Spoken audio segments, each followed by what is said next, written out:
अन्य महानुभाव, 6 और 7 जुलाई को अचानक नेपाल के अंदर और उत्तराखंड के अंदर भारी बरसात के कारण जल प्लावन की एक स्थिति पैदा हुई। पहली बार जुलाई प्रथम सप्ताह में बाढ़ देखने को मिली। अक्सर इस क्षेत्र में बाढ़ राप्ती नदी में और सरयू जी में बाढ़ अगस्त के अंत तक या सितंबर तक देखने को मिलती थी। इस बार ये बाढ़ पहली बार जुलाई प्रथम सप्ताह में देखने को मिलते हैं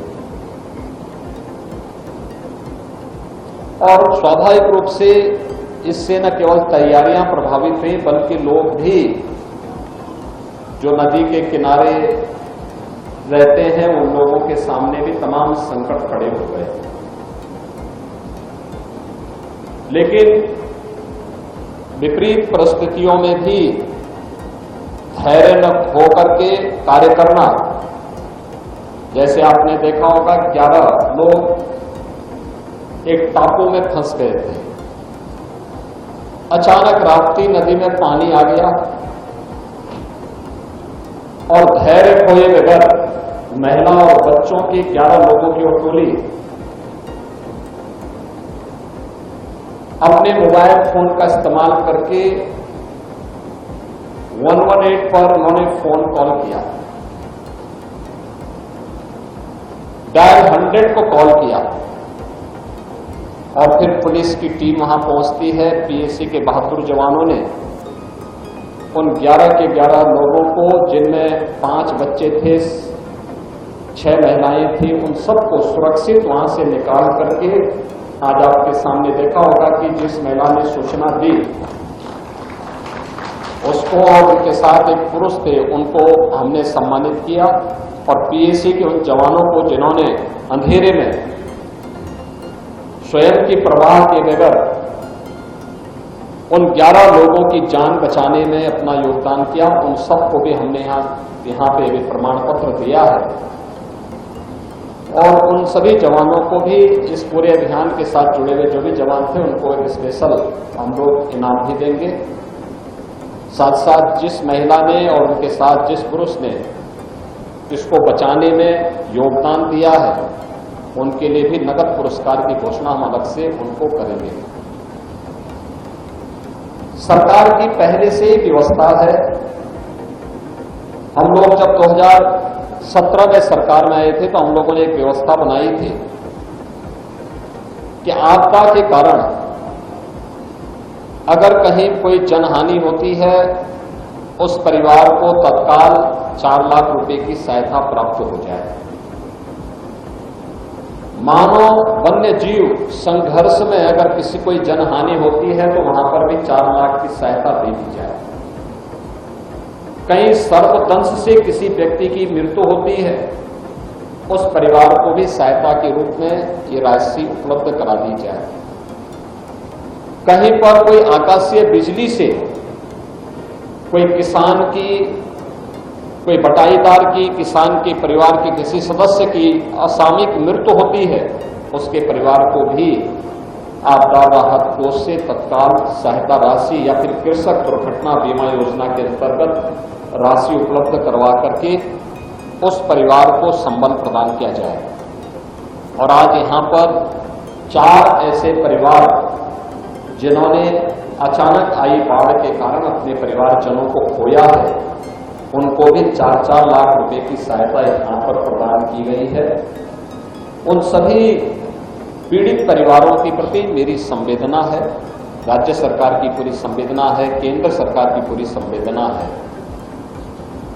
बाढ़ बचाव के लिए सरकार के द्वारा प्रयास किए गए हैं, लेकिन जहां पर नदी की क्षमता केवल 30,000 क्यूसिक वाटर की को वहन करने की हो, अगर अचानक 3 लाख क्यूसिक वाटर उसमें आ जाए तो स्वाभाविक रूप से सारी तैयारियां धरी की धरी रह जाती हैं। और यही हुआ जब नेपाल के अंदर अत्यधिक बारिश हुई, उन्होंने अपने वहां के सभी रेगुलेटर और डैम के बांध के फाटक खोले। अचानक जल प्रवाह से सभी नदियां जल प्लावित हुई। केवल राप्ती नदी की स्थिति नहीं है, सरयू जी में भी काफी बड़े पैमाने पे बाढ़ आई। बड़े पैमाने पर हम लोगों ने शारदा नदी में भी देखा है, कल में पीलीभीत और लखीमपुर खीरी में भी था।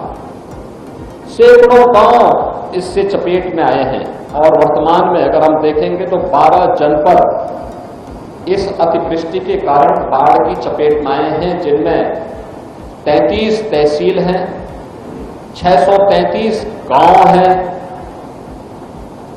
इसमें कुल 17,97,000 की आबादी इसकी चपेट में आई है, जिसमें पशु भी प्रभावित हुए। 18,000 से अधिक पशु भी इस अचानक जल प्लावन के कारण, बाढ़ के कारण प्रभावित हुए हैं। 1,45,000 से अधिक कृषि भूमि भी इसकी चपेट में आई है। इसके लिए हम लोगों ने सभी गांवों में एनडीआरएफ, एसडीआरएफ, पीएसी की फ्लड यूनिट और स्थानीय स्तर पर नौकाओं की व्यवस्था भी की है। एक व्यवस्था की गई है कि जगह जगह बाढ़ चौकियां स्थापित हों, जो समय समय पर सूचनाएं भी देते रहे।